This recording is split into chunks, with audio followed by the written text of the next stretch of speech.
나는 부활이요 생명이니 나를 믿는 자는 죽어도 살겠고 살아서 믿는 자는 영원히 죽지 아니하리라는 주님의 부활과 영생을 진실로 믿습니다.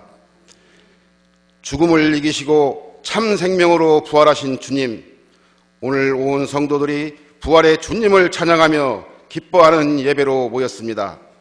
이 시간 충만한 은혜로 임재하여 주시옵소서. 힘든 삶을 살아가며 소외된 이웃들에게도 주님의 위로와 은총이 충만하시기를 원하며 부활의 새아침 승리하신 예수님의 이름으로 기도드리옵나이다. 아멘.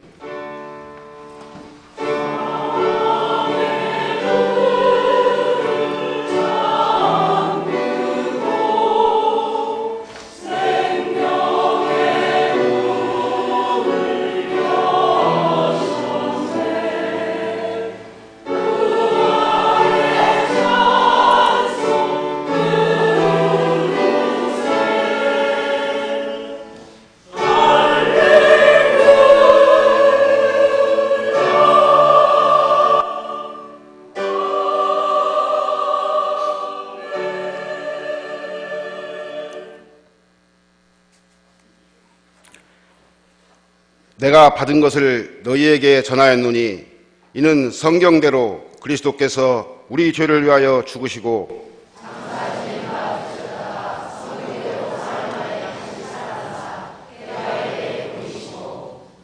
후에 12 제자에게와 그 후에 500여 형제에게 일시에 보이셨나니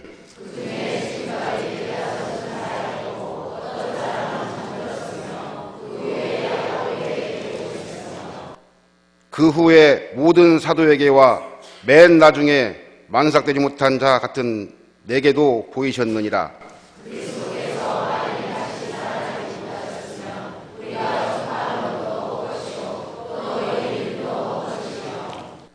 만일 그리스도 안에서 우리가 바라는 것이 다만 이 세상의 삶뿐이면 모든 사람 가운데 우리가 더욱 불쌍한 자이리라.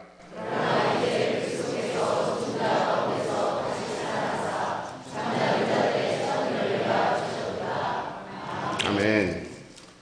나는 전능하신 하나님, 천지의 창조주를 믿습니다. 나는 그의 유일하신 아들, 우리 주 예수 그리스도를 믿습니다. 그는 성령으로 잉태되어 동정녀 마리아에게서 나시고 본디오 빌라도에게 고난을 받아 십자가에 못 박혀 죽으시고 장사된 지 사흘 만에 죽은 자 가운데서 다시 살아나셨으며 하늘에 오르시어 전능하신 아버지 하나님 우편에 앉아 계시다가 거기로부터 살아있는 자와 죽은 자를 심판하러 오십니다. 나는 성령을 믿으며 거룩한 공교회와 성도의 교제와 죄를 용서하는 것과 몸의 부활과 영생을 믿습니다. 아멘.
참 좋으신 하나님 아버지, 은혜를 생각할 때 진심으로 감사합니다.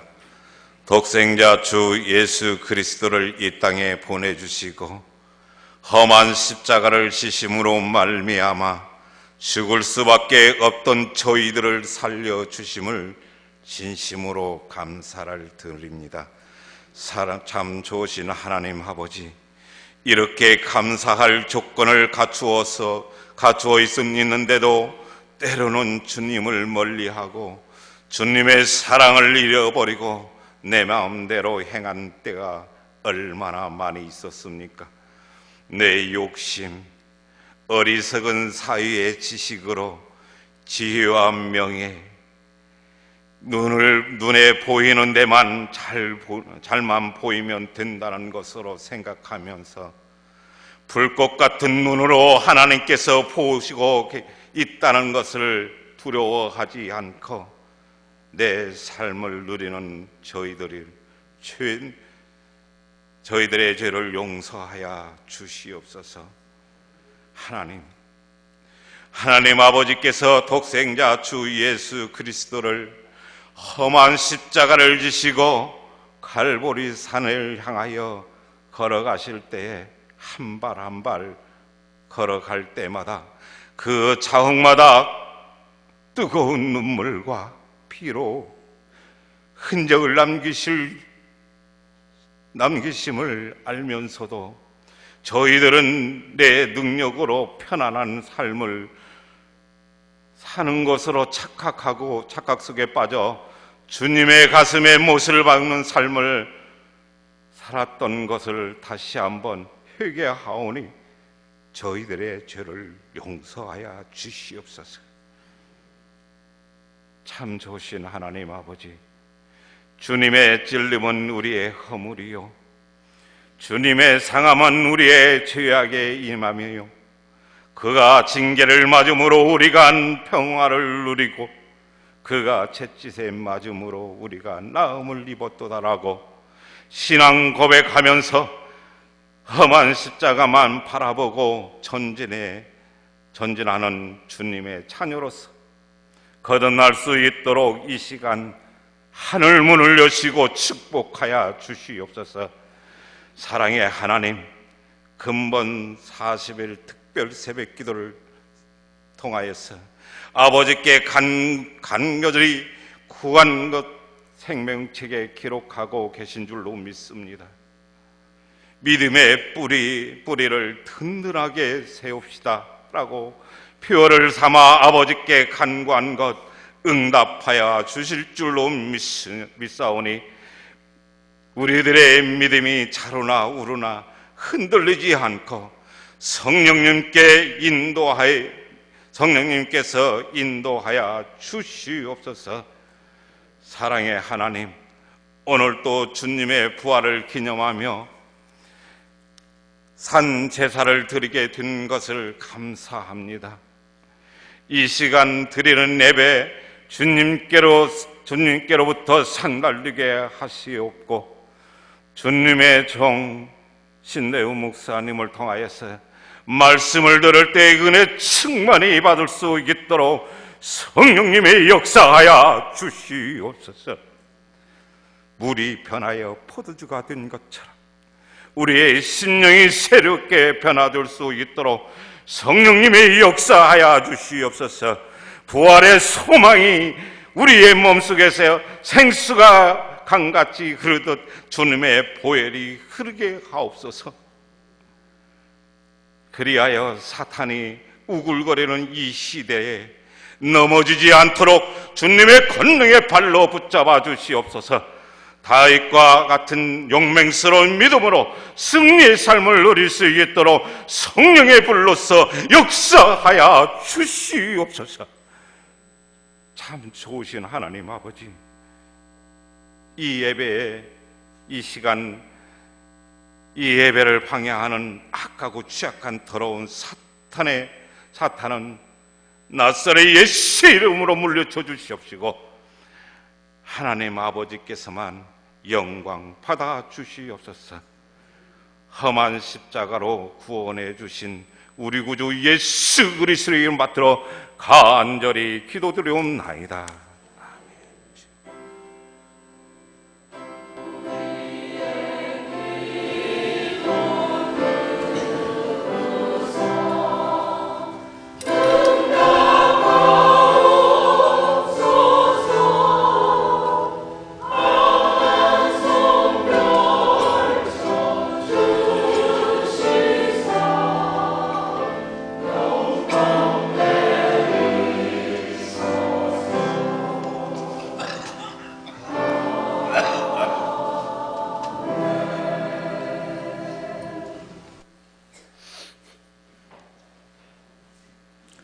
하나님의 말씀은 누가복음 24장 13절에서 35절 말씀입니다.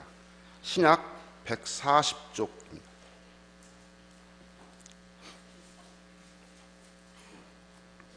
누가복음 24장 13절에서 35절 말씀입니다. 제가 봉독해 올리겠습니다. 그날에 그들 중 둘이 예루살렘에서 25리 되는 엠마오라 하는 마을로 가면서 이 모든 된 일을 서로 이야기하더라. 그들이 서로 이야기하며 문호할 때에 예수께서 가까이 이르러 그들과 동행하시나 그들의 눈이 가리어져서 그인 줄 알아보지 못하거늘 예수께서 이르시되 너희가 길 가면서 서로 주고받는 하는 이야기가 무엇이냐 하시니 두 사람이 슬픈 핏을 띠고 머물러 서더라. 한 사람인 글로바라 하는 자가 대답하여 이르되 당신이 예루살렘에 체류하면서도 요즘 거기서 된 일을 혼자만 알지 못하느냐. 이르시되 무슨 일이냐. 이르되 나사렛 예수의 일이니 그는 하나님과 모든 백성 앞에서 말과 일에 능하신 선지자이거늘 우리 대제사장들과 관리들이 사형 판결에 넘겨주어 십자가에 못 박았느니라. 우리는 이 사람이 이스라엘을 속량할 자라고 바랐노라. 이뿐 아니라 이 일이 일어난 지 사흘째요. 또한 우리 중에 어떤 여자들이 우리로 놀라게 하였으니 이는 그들이 새벽에 무덤에 갔다가 그의 시체는 보지 못하고 와서 그가 살아나셨다 하는 천사들의 나타남을 보았다 함이라. 또 우리와 함께 한 자 중에 두어 사람이 무덤에 가 과연 여자들이 말한 바와 같음을 보았으나 예수는 보지 못하였느니라 하거늘 이르시되 미련하고 선지자들이 말한 모든 것을 마음에 더듬이는 자들이여 그리스도가 이런 고난을 받고 자기의 영광에 들어가야 할 것이 아니냐 하시고 이에 모세와 모든 선지자의 글로 시작하여 모든 성경에 쓴 바 자기에 관한 것을 자세히 설명하시니라. 그들이 가는 마을에 가까이 가매 예수는 더 가려 하는 것 같이 하시니 그들이 강권하여 이르되 우리와 함께 유하사이다. 때가 저물어가고 날이 이미 기울었나이다 하니 이에 그들과 함께 유하러 들어가시니라. 그들과 함께 음식 잡수실 때에 떡을 가지사 축사하시고 떼어 그들에게 주시니 그들의 눈이 밝아져 그인 줄 알아보더니 예수는 그들에게 보이지 아니하시는지라. 그들이 서로 말하되 길에서 우리에게 말씀하시고 우리에게 성경을 풀어주실 때에 우리 속에서 마음이 뜨겁지 아니하더냐 하고 곧 그때로 일어나 예루살렘에 돌아가 보니 11 제자 및 그들과 함께한 자들이 모여있어 말하기를 주께서 과연 살아나시고 시몬에게 보이셨다 하는지라. 두 사람도 길에서 된 일과 예수께서 떡을 떼심으로 자기들에게 알려준 것을 말하더라. 아멘.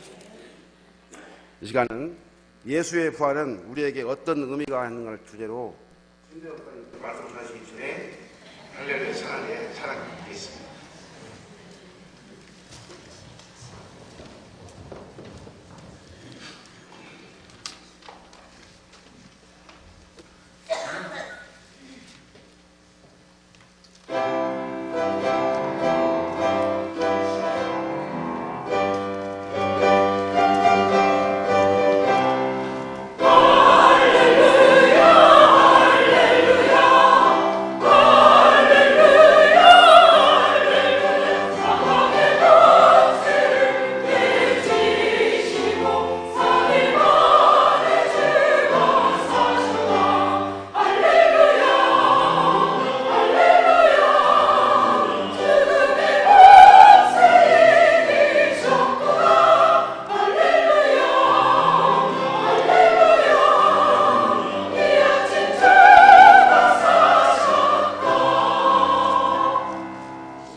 심대호 목사님 나오셔서 말씀 전할 때 큰 은혜 받으시기 바랍니다.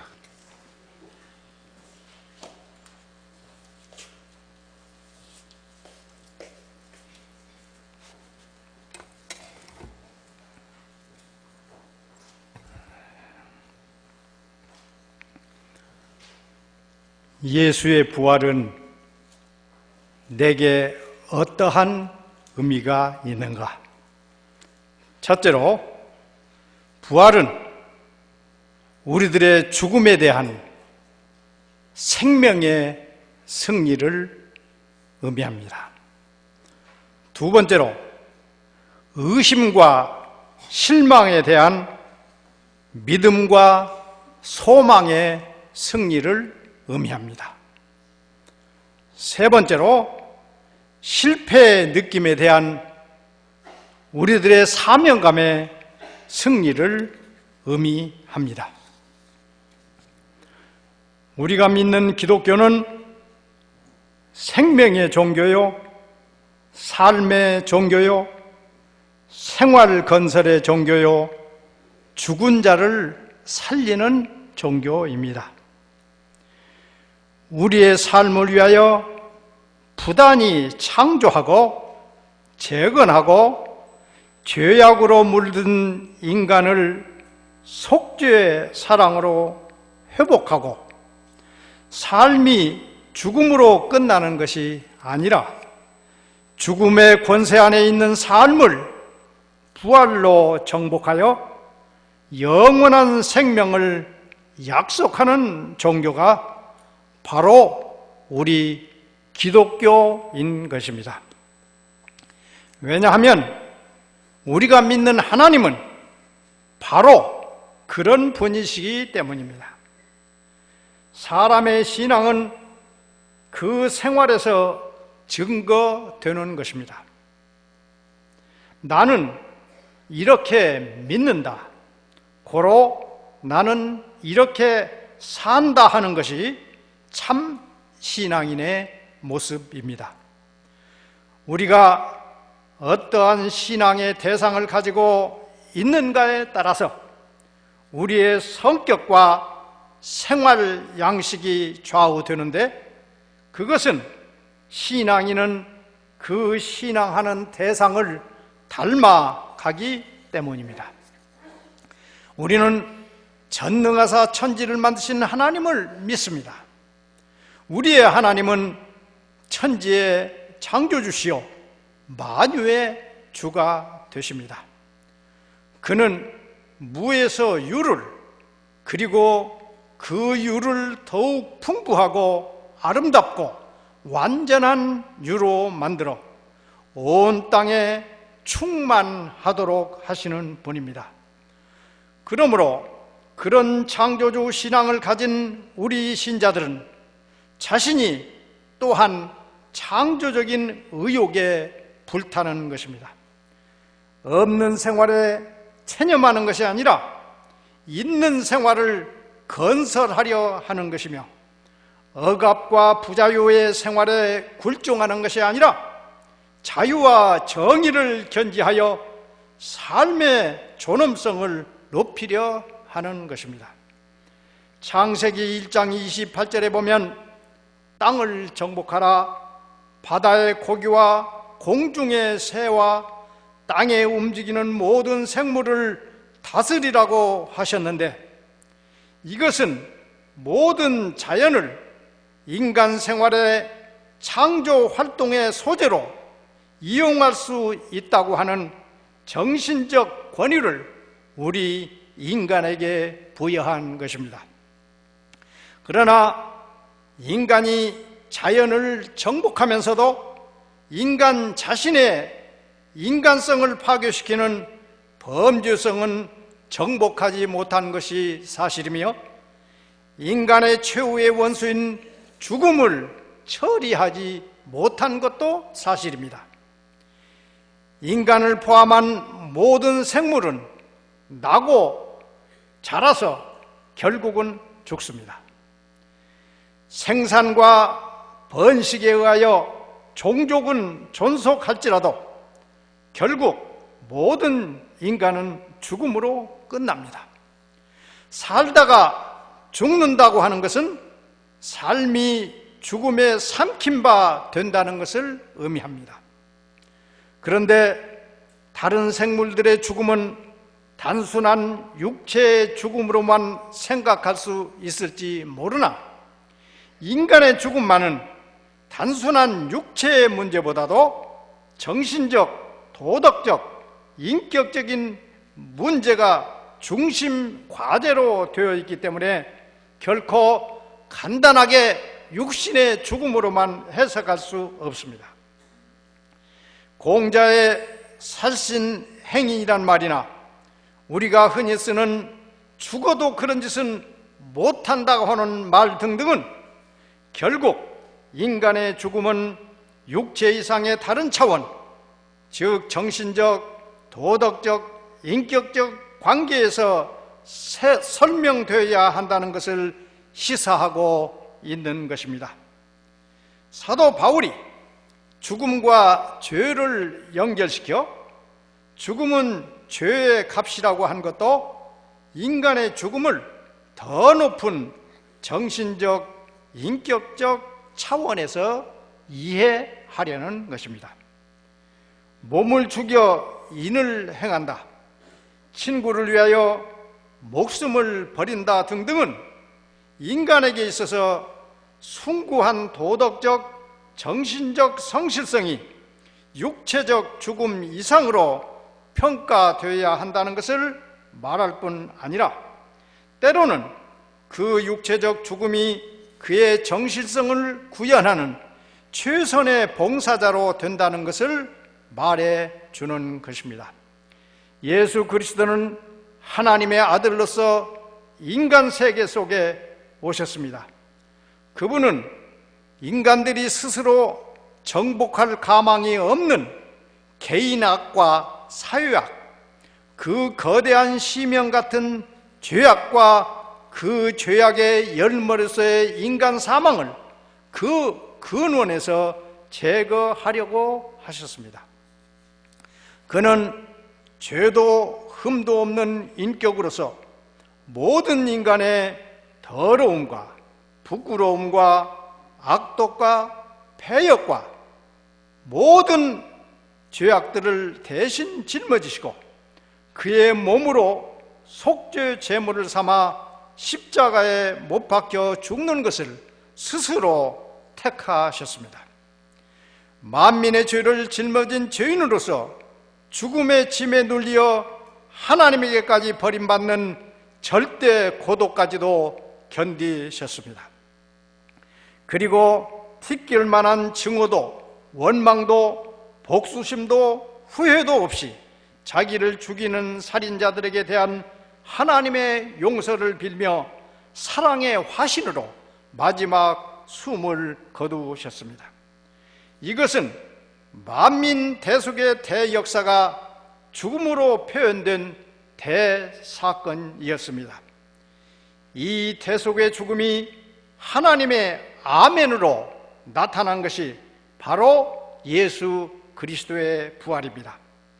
그는 죄를 짊어지심으로 죄를 정복했으며 죽음을 당하심으로 죽음을 이기셨습니다.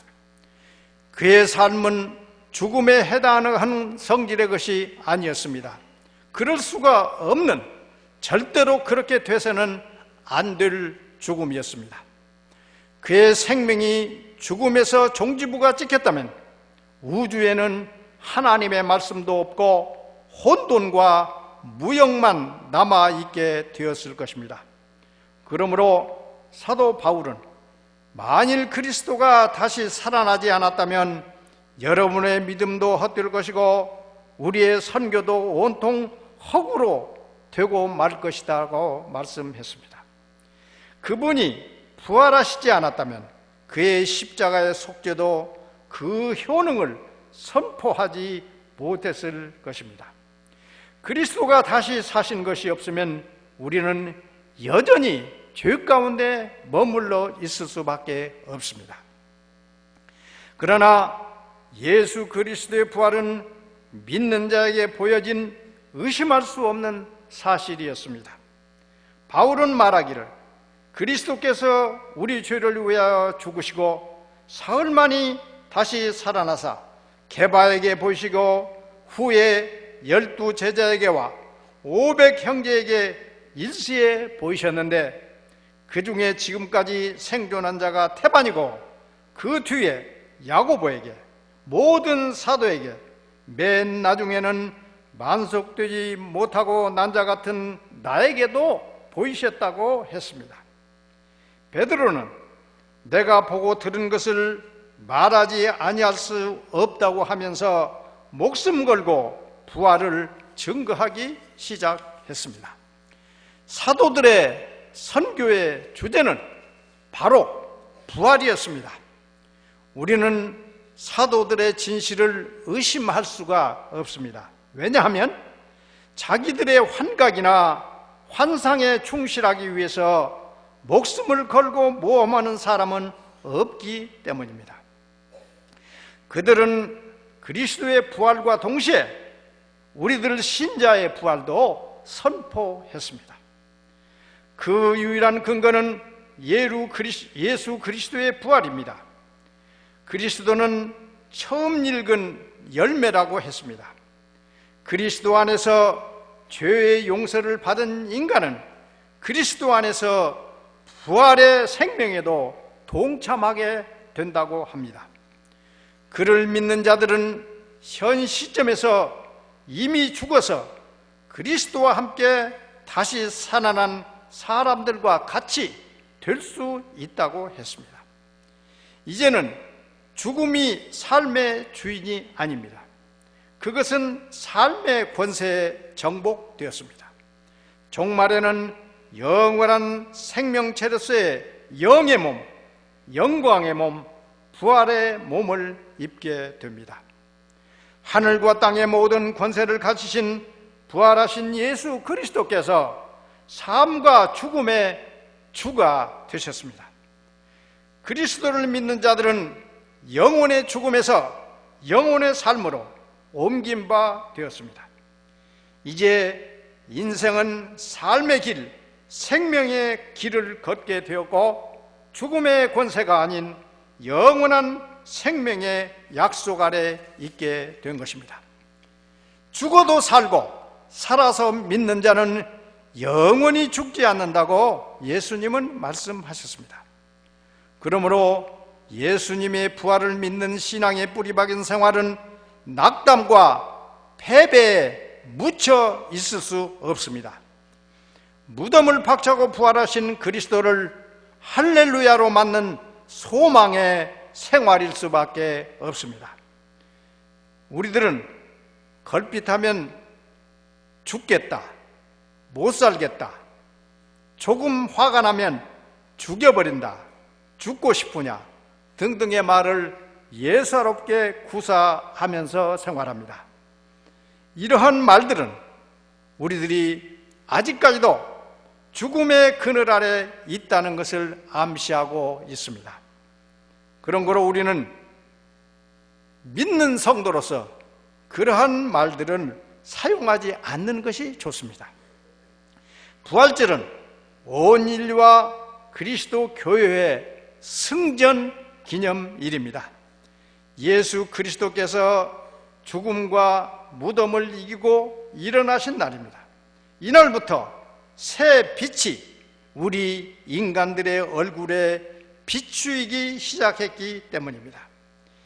인생에 대한 최후의 말은 죽음이 아니라 생명이며 참패가 아니라 승리라는 것을 예수님께서는 확실히 우리들에게 알려주셨습니다. 승리는 부활절의 주제입니다. 죽음에 대한 생명의 승리, 악에 대한 선의 승리, 의심과 실망에 대한 믿음과 소망의 승리였습니다. 신약 성경은 부활절의 개선가를 울려보내며 부활을 구체적으로 설명하라 하지 않고 다만 그 부활의 사실을 크게 선포한 것뿐입니다. 그리고 그 후의 역사서에서 우리는 이 부활의 사건이 모든 사건보다도 더욱 위대하고 크게 우리 인간에게 새 생명과 승리의 소망을 가져왔다는 사실을 볼 수가 있습니다. 그러면 현대에 살고 있는 우리들에게 이 충격적인 부활의 사건의 의미는 무엇인가? 그리고 우리 그리스도인에게 있어서 전 인류의 역사에 있어서 예수 부활의 사건은 어떤 의미를 갖는지 세 가지로 생각해 보겠습니다. 첫째로, 부활은 죽음에 대한 생명의 승리, 즉 악에 대한 선의 승리를 선포합니다. 만일 예수 그리스도께서 죽음에서 부활하지 않으셨다면 우리들은 십자가가 참패의 표적밖에 될 길이 없습니다. 사람들은 선보다는 악의 권세가 더 힘세다고 생각했을 것입니다. 첫 제자들은 십자가의 무서운 비극을 실감했습니다. 그리고 이 사실을 기가 막히게 생각하고 있었습니다. 그들은 예수 그리스도가 하나님의 아들이라고 믿고 그가 무슨 굉장한 사건을 일으킬 것이다 라고 기대하고 있었습니다. 그러나 그는 한 젊은 청년으로 그냥 죽어버리고 말았습니다. 보통 범죄자들과 똑같이 십자가에 못 박혀 죽어버렸습니다. 제자들은 인간의 독한 범죄성에 놀랐고 이 사건에 대한 하나님의 무관심한 듯한 태도에 어이없어 얼빠진 듯 십자가만 쳐다보고 서 있었습니다. 그러나 사흘 후 예수 그리스도는 무덤을 해치고 오늘 이 아침에 살아나셨습니다. 십자가의 비극은 인류의 속량을 위한 하나님의 선하신 경륜의 한 막이었다는 것을 그들은 차츰 깨닫게 되었습니다. 다른 아무 사건도 이 십자가의 사건처럼 사람들의 양심을 깊이 찌르고 자극한 사건은 없었습니다. 사람들을 회개시켜 구원에 이르게 한 사건으로서 예수 그리스도의 십자가와 같은 것은 결코 전무후무했습니다. 매년 부활절마다 여러 교회 성가대에서 스테네의 순환곡을 아름답게 연출하고 있는데 그 마지막 장에 이르러 온유하고 엄숙한 다음과 같은 구절 하나가 있습니다. 바로 순환자의 호소입니다. 나는 인간들의 슬픔과 고통을 위하여 울었노라. 나는 그들을 고쳐주고 도와주고 또 사랑했었노라. 그러나 그들은 미구에 나를 십자가에 못 박으라고 고함쳤노라. 그대들, 지나가는 모든 그대들에게는 이러한 일이 아무것도 아닌 것처럼 생각되십니까? 라고 노래했습니다.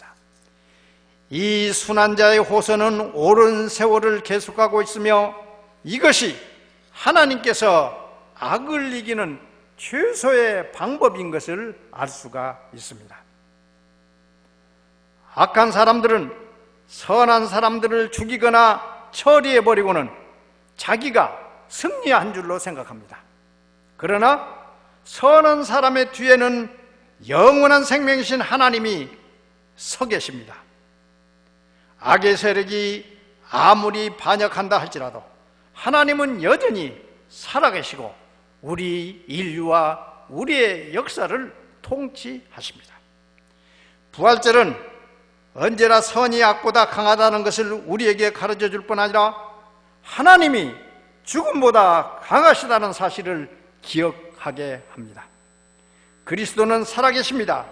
기나긴 역사를 그때그때의 역사의 현장에서 그의 신이 인간 정신에 접촉하는 때마다 생명의 새 의미를 부여하여 죽음의 공포에서 사람들을 해방시켜 주는 것입니다.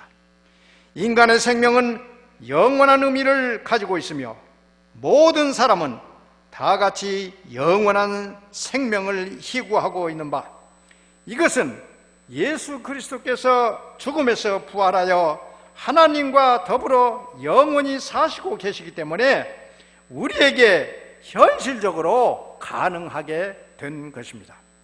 그러므로 사도 바울은 노래하기를 죽음아 내 쏘는 것이 어디 있느냐, 무덤아 내 이금이 어디 있느냐. 우리 주 예수 그리스도를 통하여 우리로 하여금 이기게 하시는 하나님께 감사하노라고 감격적인 말을 남겼습니다.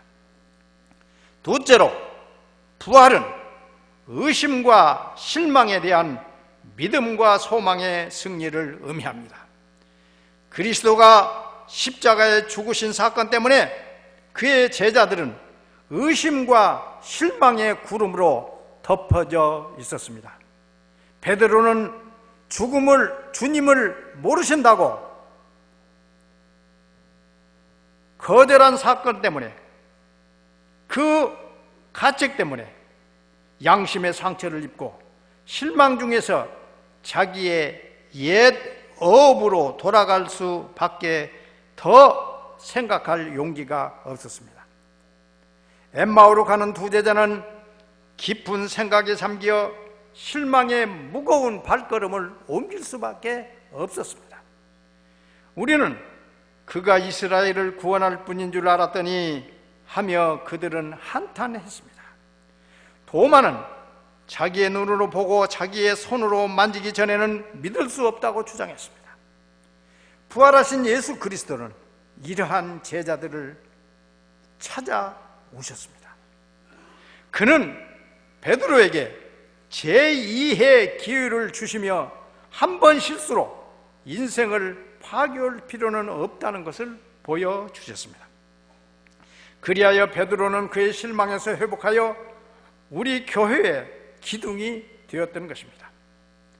생각 많은 엠마오의 길 두 제자는 그들의 실망에서 벗어나 십자가의 새로운 의미를 이해하게 되었습니다. 그리고 도마는 살아계신 예수 그리스도에 대한 너무나 똑똑한 증거를 보았기 때문에 신약 성경에 나타난 신앙 고백 중 가장 심각한 내용의 신앙 고백을 하게 됩니다. 내 주님이시요 내 하나님이십니다 하며 그가 지금까지는 그리스도를 육신적 주님으로만 알았으나 이제는 그가 하나님이심을 추호도 의심하지 않고 믿게 된 것입니다. 이것이 예수 그리스도에 대한 우리의 신앙입니다. 악한 자들이 십자가 형틀에 매달은 이 예수님을 하나님께서는 높이 들어 영광을 나타내신 것입니다.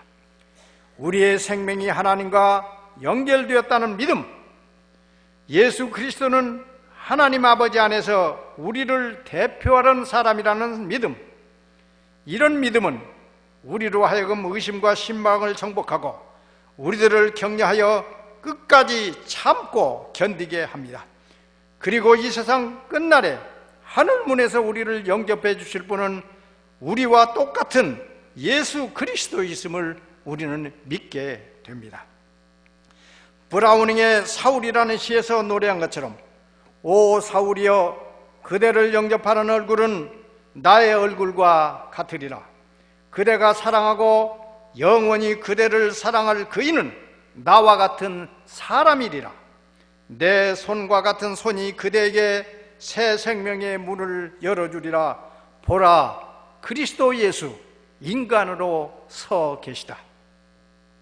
셋째로, 부활은 실패의 느낌에 대한 사명감의 승리를 의미합니다. 신약 성경에서 순환의 기사를 읽을 때 우리는 환멸과 실망과 굴복의 슬픈 분위기에 잠겨있는 한 무리의 사람들을 연상할 수 있게 됩니다. 그들은 그리스도가 한 왕국을 건설하고 하나님의 대항자로서 공의로 통치하실 것을 기대했던 것입니다. 그러나 그들의 꿈은 여지없이 깨어졌습니다. 십자가에서 수치스러운 죽음을 당하여 지금은 무덤 안에 장사되어 있습니다. 이제는 그들의 옛 생활과 직업으로 다시 돌아가는 길밖에 다른 아무 방법도 그들에게는 없었습니다. 그리하여 베드로는 나는 고기 잡으러 간다고 말을 했고, 엠마오 도상의 두 사람도 비에 잠긴 채로 자기의 고향집으로 돌아가고 있었습니다. 그러나 모든 것을 변화시킨 새로운 사건이 일어났습니다. 예수 그리스도가 죽음에서 일어나 그들에게 보이셨습니다. 그리하여 그가 영원히 살 뿐 아니라 하늘과 땅의 모든 권세를 가지고 그가 가지고 계시다는 것을 그들로 하여금 다시 한번 확신하게 하였습니다. 그는 땅끝까지 그들과 함께하며 세상 끝날까지 그들과 함께 하실 것을 약속했습니다.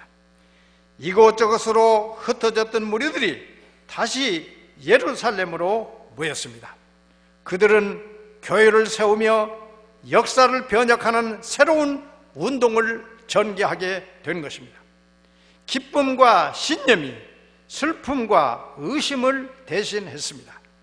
그리스도를 버리고 도망간 사람들, 유대인들이 무서워 문을 잠그고 골방에 숨어있던 그 사람들이 지금은 그의 이름으로 용감하게 예수 그리스도를 땅끝까지 외치며 복음을 증거할 중체대한 사명이 그들에게 맡겨지고 그것을 시행해야겠다는 확신에 차게 된 것입니다. 사명감이 실패감을 몰아냈습니다. 살아계신 예수 그리스도가 항상 그들과 함께 하시며 그가 하나님의 모든 능력을 그들에게 부여하심을 확실하게 체험하며 살아가게 됐습니다. 이것이 우리가 가지고 살아야 할 부활 신앙입니다. 이것이 우리가 다 함께 참여해야 할 그리스도인들의 사명입니다. 여러분, 부활절 정신으로 삽시다. 하나님은 악보다 강하시며 생명이 죽음보다 강하다는 것을 다시 한번 깨달으십시다. 믿음과 소망은 의심과 실망보다 더 좋은 친구라는 것을 알아야 합니다.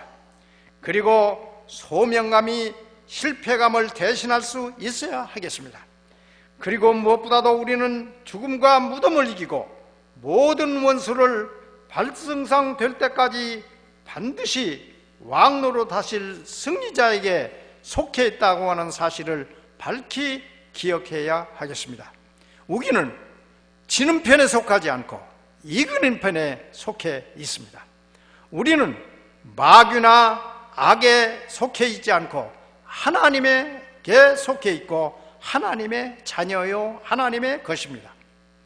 뜻깊고 고요한 이 부활절 아침에 참된 부활의 신앙을 가지고 지금 내 옆에 오셔서 같이 걷고 계시고 같이 앉아 계신 예수 그리스도를 알아보지 못하는 우리들이 되지 말고 밝은 영안으로 부활하시는 그리스도를 바라보고 예루살렘에 다시 모인 제자들처럼 부활로 약속된 생명 체험이 온갖 생활 건설의 중심적 핵이 되고 자기만이 아니라 남까지 살리는 생명의 맥박이 되어야 할 것을 확신하는 것입니다. 친애하는 십분교회 성도 여러분, 시들고 썩고 혼탁해진 우리 사회와 생활 속에서 부활하신 예수 그리스도의 의로운 사랑이 샘터를 이루어 이강산 이 동포들에게 강같이 넘쳐 흐르는 축복이 임하도록 승리와 소망과 사명감에 가득 찬 발걸음으로 더욱 전진하는 예수 부활신앙을 쟁취하여 영원히 사는 축복의 소유자들이 되시기를 주의 이름으로 축원합니다. 기도하겠습니다.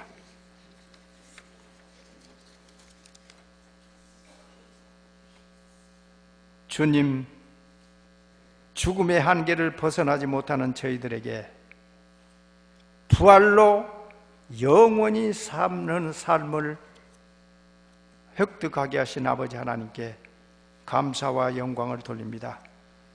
우리는 죽어도 삽니다. 영원히 삽니다. 이러한 축복, 이상의 축복이 어디 있습니까? 이러한 부활의 축복을 만끽하며 행복하게 사는 당신의 사랑하는 자녀들이 되게 하여 주시옵소서. 예수님의 이름으로 기도하옵나이다. 아멘.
부활의 기쁨을 마음에 간직한 심정, 주님 앞에 감사한 마음으로 예금을 드렸습니다. 하나님 앞에 우리의 모든 것을 바치지 못한 것을 늘 죄송하게 생각합니다. 주님, 이 바친 귀한 헌금 후에 축복해 주시고 바친 손손들을 주님 붙들어 주셔서 그들의 삶이 더욱 윤택하고 하나님 앞에 영광되는 삶이 될 수 있도록 이 부활절의 축복을 그들에게 흡족하게 내려 주시옵소서. 예수님의 이름으로 감사하고 기도하옵나이다. 아멘.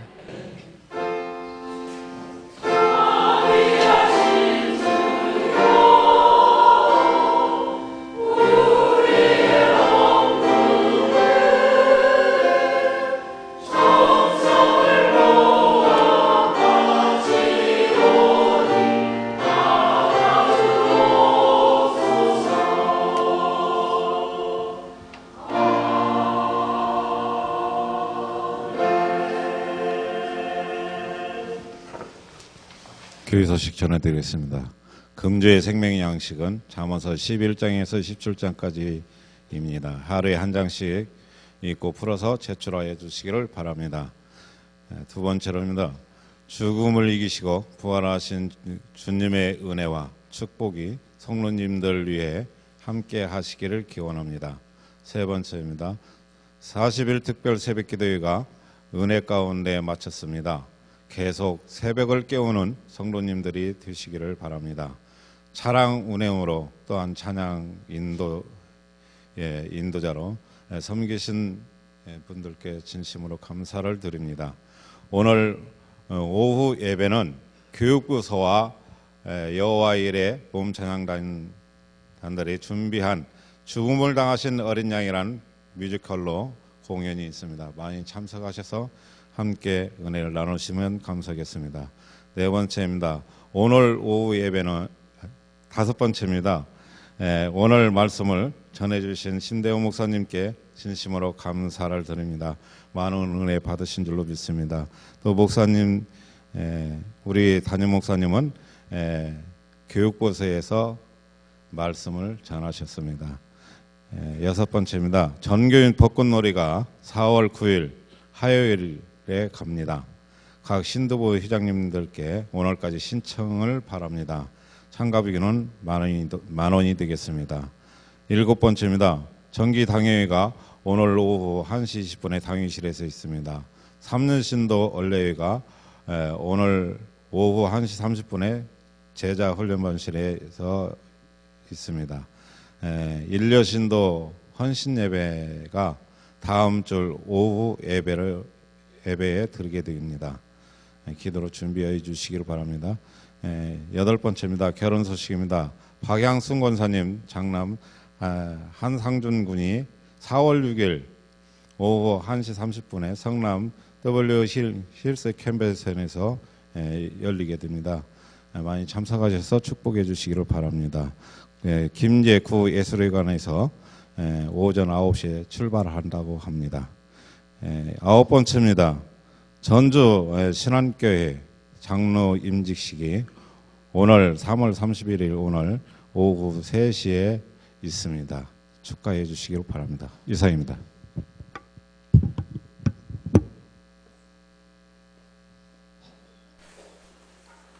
부활하신 주님의 능력이 우리에게 임하시기를 원하는 평화의 인사를 옆에 앉은 분들과 하시겠습니다.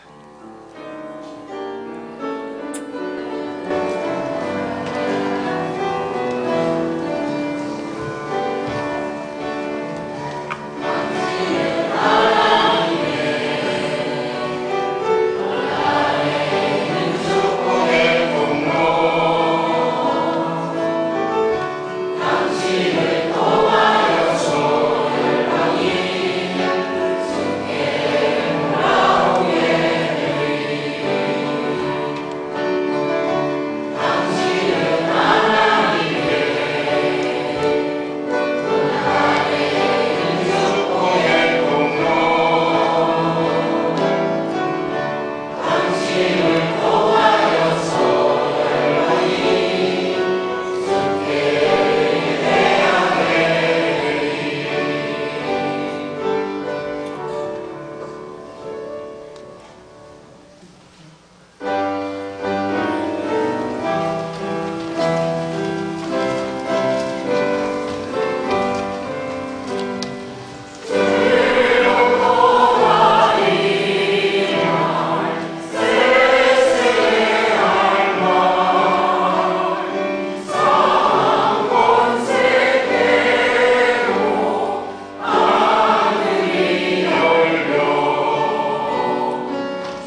하늘에 계신 우리 아버지, 아버지의 이름을 거룩하게 하시며